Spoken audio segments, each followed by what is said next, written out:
my name is Alara Thorne.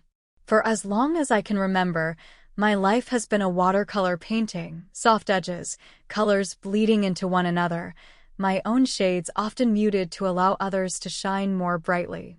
I grew up in a quiet valley town where the mornings smell of damp earth and pine, a place that taught me the value of stillness. I am an illustrator, a quiet profession for a quiet person.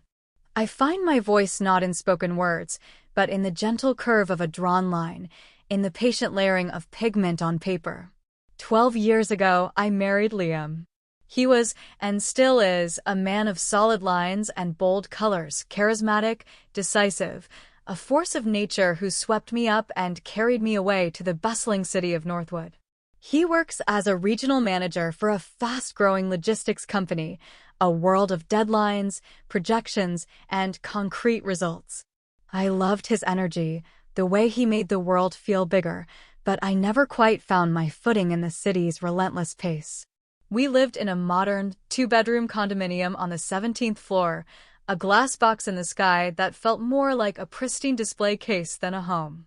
It was also a space I never truly felt was my own. Liam's mother, Eleanor, and his younger sister, Chloe, lived just 10 minutes away. Eleanor, a woman carved from granite and good intentions, believed family was an entity with a single, shared bloodstream. She would arrive unannounced, a whirlwind of matriarchal concern, rearranging my pantry to her more logical system, or leaving clipped articles on the counter about career paths more stable than freelance illustration. Chloe, a single mother to her two beautiful, boisterous children, Leo and Maya, was perpetually caught in a storm of financial and emotional exhaustion. Her life was a constant series of emergencies that our family, under Eleanor's direction, was expected to navigate. And so, my life in Northwood became a series of accommodations. My art supplies were confined to a small corner of the guest room. My desire for quiet evenings often surrendered to impromptu family dinners. My opinions softened and deferred until they were barely whispers. I painted other people's stories for a living, and it felt as though I was living in someone else's life, too. But through it all, I held onto a secret, a quiet rebellion taking shape in the digital lines of a savings account I named the Sparrow Fund. For 12 years, I funneled a portion of every commission from my freelance work, children's books, editorial illustrations, private commissions, into this fund. It began with a meager $50 from a small spot illustration for a local magazine. It was a slow, patient accumulation of sacrifice. It was the price of every lunch I packed instead of buying, every new dress I admired but left in the store, every weekend trip I politely declined. It was the cost of my silence, transmuted into a currency of hope. The fund grew, slowly and steadily, into a sum that felt both monumental and terrifying, just over $90,000. And with it, I began to search. Not for a glass box in the sky, but for a small patch of earth. My search led me an hour outside Northwood to the sleepy, riverside town of Willow Creek, a place that reminded me of the home I'd left behind. And there it was. A little stone and timber cottage on a quiet lane named, fittingly, Sparrow Lane. It was modest, in need of more than a little love, but it was perfect. It had a small, wild garden where a gnarled old oak tree stood sentinel, its branches a sprawling canopy of green. A climbing rosebush, tenacious and pink, had wound its way up the stone chimney. Inside, the air smelled of old wood, dried lavender, and forgotten stories. It had a small sunroom with floor-to-ceiling windows overlooking the garden, a space that I immediately knew would be my studio, a place where my own colors could finally be bold. Navigating the purchase was a delicate dance of secrecy. I used my maiden name for the initial inquiries and handled the legalities through a small firm in Willow Creek, ensuring the deed was solely in my name. It felt both thrilling and dishonest, this secret act of self-preservation. This cottage wasn't just a structure of wood and stone, it was the physical manifestation of a dream I had barely dared to whisper to myself. It was my sanctuary, my declaration of independence, a place to reclaim the quiet, centered woman I had lost somewhere in the noise of the city. The day I closed the sale, I held the old brass key in my palm, its weight a heavy, grounding truth.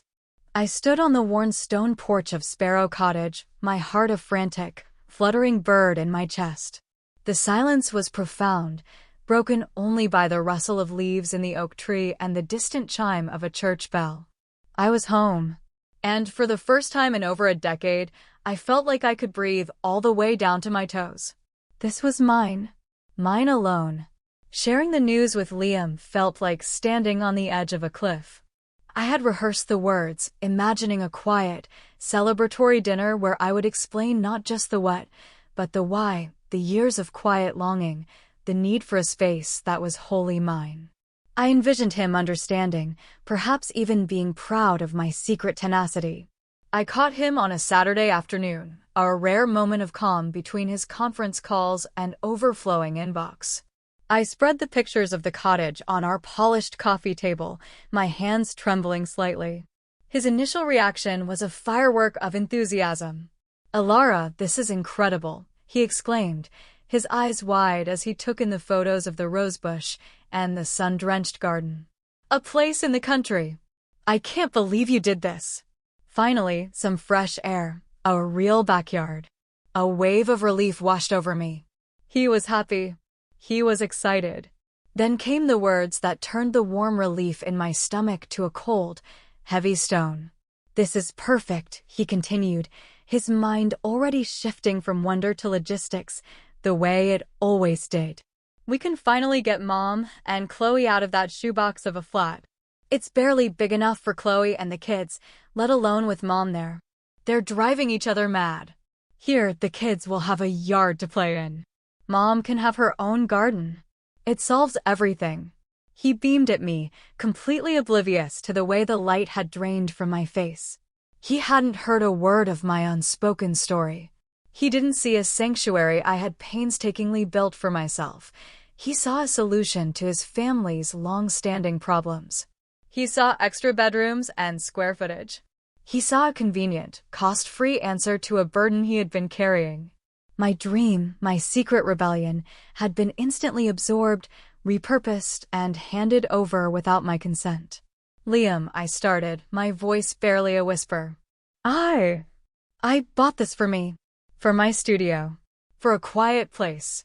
He waved a dismissive hand, still smiling. "Of course, honey. You'll have your studio. There's plenty of room for everyone. It's a big win all around. Don't worry about the details. We'll figure it out. We're family, after all. We take care of each other." The word family landed like a cage door swinging shut. In his world, family meant a collective, a unit where individual needs were subordinate to the group's comfort. For years, I had accepted that definition, letting my own needs shrink to fit the available space. But standing on the precipice of my own hard-won freedom, the word felt like a chain. I couldn't find the words to argue. The shock was too great, the disappointment a bitter taste in my mouth. I simply nodded, a faint, brittle smile on my lips. I told myself I was overreacting, that he would eventually understand what this cottage meant to me. I retreated into the familiar quiet, hoping my silence would speak where my words had failed. It didn't. In the weeks that followed, a subtle but palpable distance grew between us. Liam's excitement about the cottage became a project he managed with his mother and sister. My evenings were filled with the sound of his hushed, cheerful phone calls, discussing moving logistics, furniture arrangements, and which rooms would be best for Leo and Maya. He'd hang up and turn to me with a perfunctory, "Mom thinks the room facing the garden will be perfect for her. What do you think?" A question that wasn't really a question at all. I felt like a ghost in my own life, watching as the dream I had nurtured in secret was being redesigned, repopulated, and renamed before I had even spent a single night in it. The cottage, my beacon of hope, began to feel like another obligation, another space where I would have to make myself smaller. The tension in our apartment became a thick, suffocating fog. Liam grew withdrawn when I failed to match his enthusiasm. He'd come home from work, retreat to his study, and emerge only for a brief, distracted dinner, his eyes glued to his phone. He interpreted my silence not as pain, but as passive agreement, the way he always had. He was a good man, my Liam, but he was a man who saw the world through the lens of his own responsibilities, and his primary responsibility had always been to his mother and sister. I, his quiet, accommodating wife, was simply part of the landscape of his life, not a separate territory with her own borders. For years, I had prided myself on being the peacemaker, the calm center that absorbed the friction in our extended family. The thought of shattering that fragile peace terrified me. To object now felt like a betrayal of the role everyone expected me to play. And yet, every time I closed my eyes, I saw my sunroom, my sanctuary, filled not with my canvases and the smell of turpentine, but with Eleanor's disapproving clutter and the constant, chaotic energy of a life that was not my own. The terror of confrontation was finally being eclipsed by the terror of losing myself completely. The breaking point arrived on a Tuesday evening. I was sketching in my corner, trying to lose myself in the comforting scratch of charcoal on paper, when Liam sat on the edge of my desk, his posture heavy with purpose. "Alara, we need to talk," he began, his voice low and serious. I braced myself. I was on the phone with Mom. The situation there is getting difficult. The landlord is raising the rent again, and the place is just too small. The kids have no room.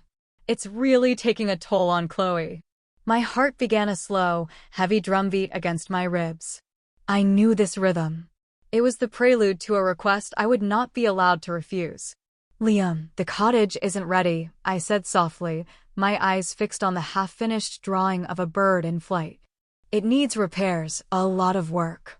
He sighed, a sound of weary patience. "It's fine. It has a roof and running water. It's better than where they are now. They can move in next weekend. I've already rented a van. It's decided."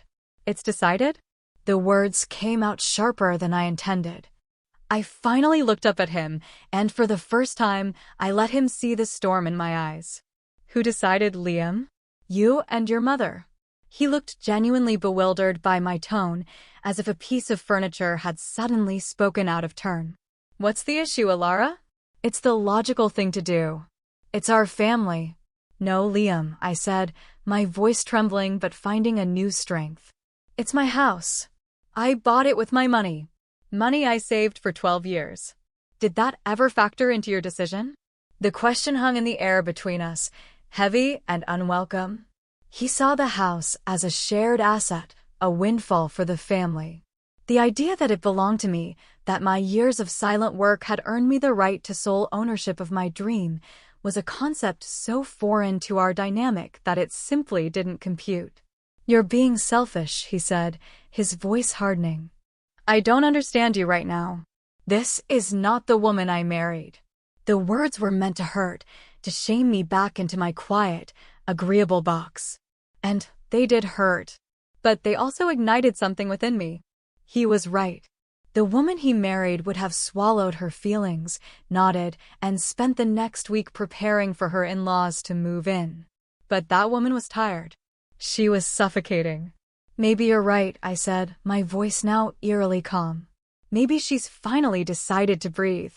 He stared at me, his face a mask of confusion and anger. He was a problem solver, and he had just encountered a problem he couldn't fix with a simple, unilateral decision. I knew, with a sinking certainty, that he would not back down. His sense of duty to his mother and sister was too deeply ingrained. He was convinced of his own righteousness. The next morning, he left for work with a curt goodbye, the unspoken message clear. He expected me to come to my senses.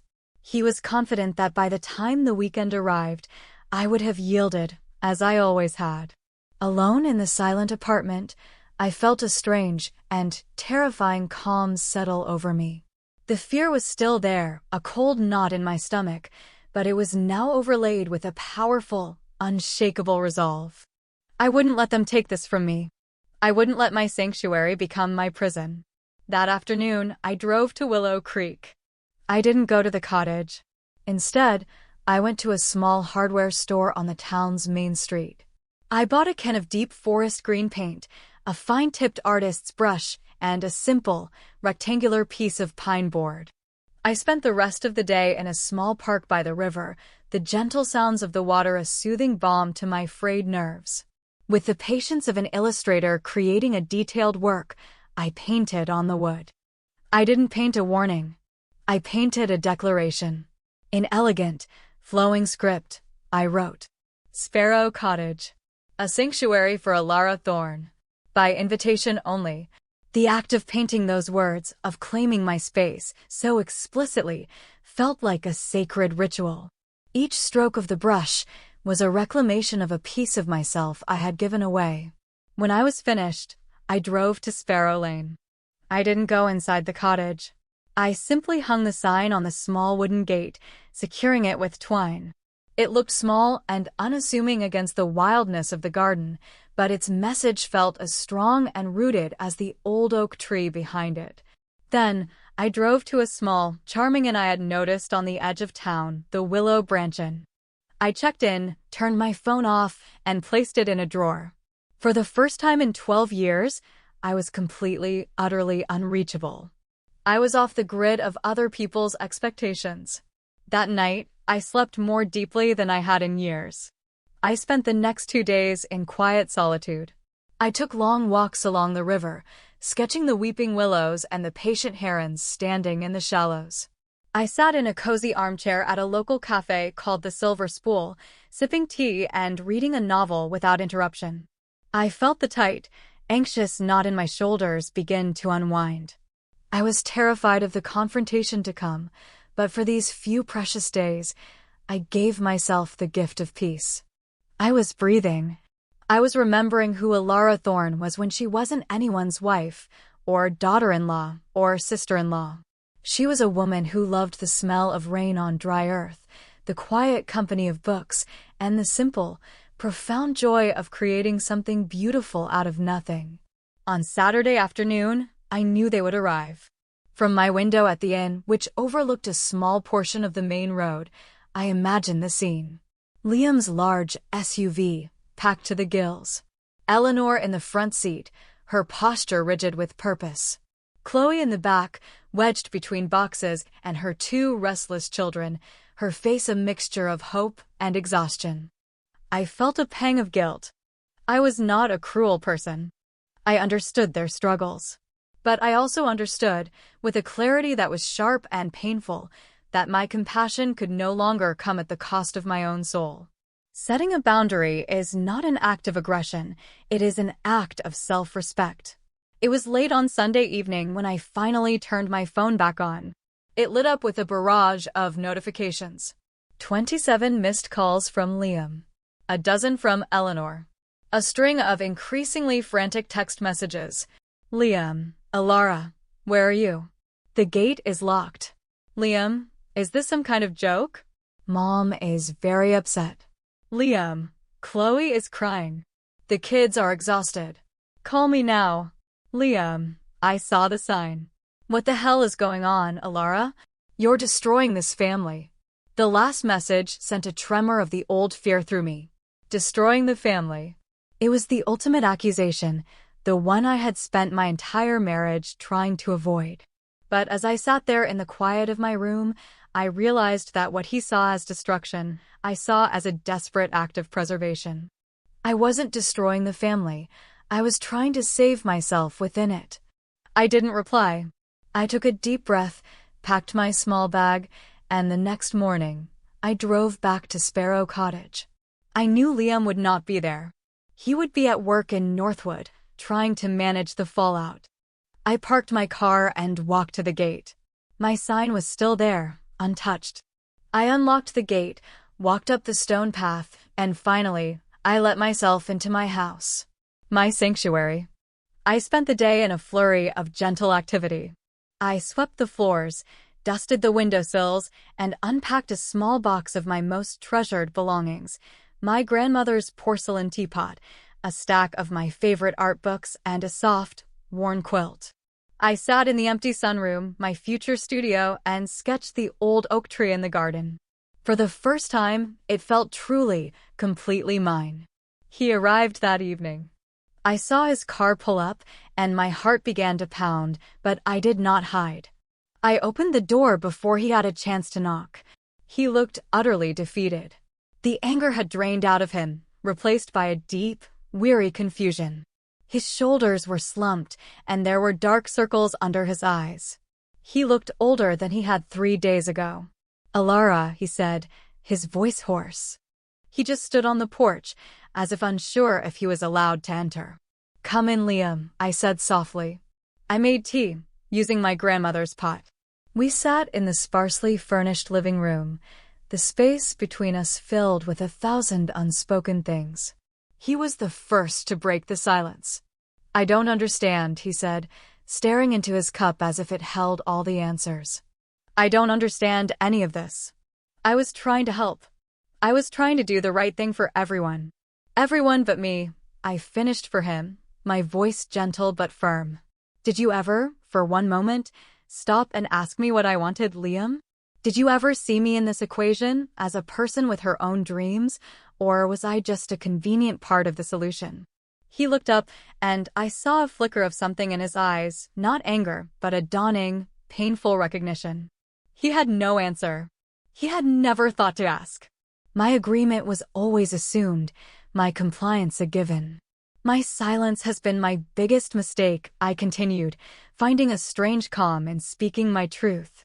For years, I let my quietness be mistaken for contentment. I let myself be folded into the needs of your family until I couldn't remember my own shape. This cottage, this was my attempt to find my shape again. And when you gave it away without asking, it felt like you were giving me away. Tears pricked my eyes, but I did not let them fall. "I love you, Liam. But I cannot live as a supporting character in my own life anymore. I need to be seen. I need to be respected. Not as an extension of you or your family, but as me. Alara." He was silent for a long time, turning his teacup in his hands. The house was quiet around us, holding its breath. "When you weren't there," he finally said, his voice thick with emotion, and Mom was yelling and Chloe was crying. For the first time, I felt completely lost. I had a solution, and it fell apart. And I realized I had built that entire solution on you. On your willingness to absorb everything. On your silence. He looked at me, his eyes filled with a regret so profound it seemed to hollow him out.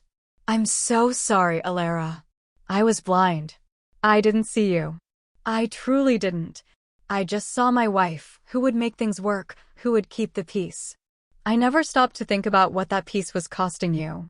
It was the apology I had never known I needed.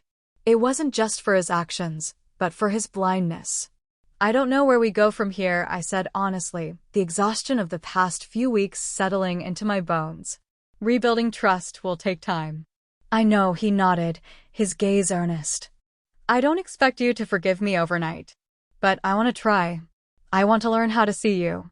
Tell me what you need." And so I did. In the quiet of my cottage, with the evening light filtering through the dusty windows, I laid out my boundaries. Not as rules, but as needs. First, I said, "This is my home. It is my sanctuary. I will decide who lives here and who stays here. Our home in Northwood is our shared space. This one is mine. Guests are welcome with my invitation. Long-term residents are not." He nodded, accepting it without argument. "Second, I need you to communicate with me. Not inform me of decisions already made, but discuss things with me as an equal partner. My opinion has value." "It does," he whispered. "I know it does." "And third," I concluded, "I need space to be myself. I need you to champion my dreams as much as I have always supported yours. I need you to see my art not as a hobby, but as my soul's work. I need you to protect my quiet as fiercely as you protect your family." He listened to every word, his focus absolute. When I was finished, he reached across the space between us and gently took my hand. His was warm and solid. "Okay," he said, his voice firm with a new kind of resolve. "Okay, Alara. I want to be the man who does those things. I want to be the husband you deserve. It was not a magical fix. The wounds were deep, and the habits of a decade are not unlearned in a single evening. Eleanor and Chloe were hurt and angry, and that was a separate, tangled path we would have to navigate with time and patience.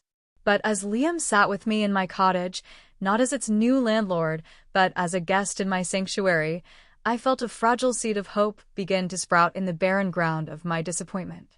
He hadn't brought flowers or empty platitudes. He had brought himself, stripped of his usual certainty, and offered me the one thing I truly needed, his willingness to learn. The future stretched before us, an unpainted canvas.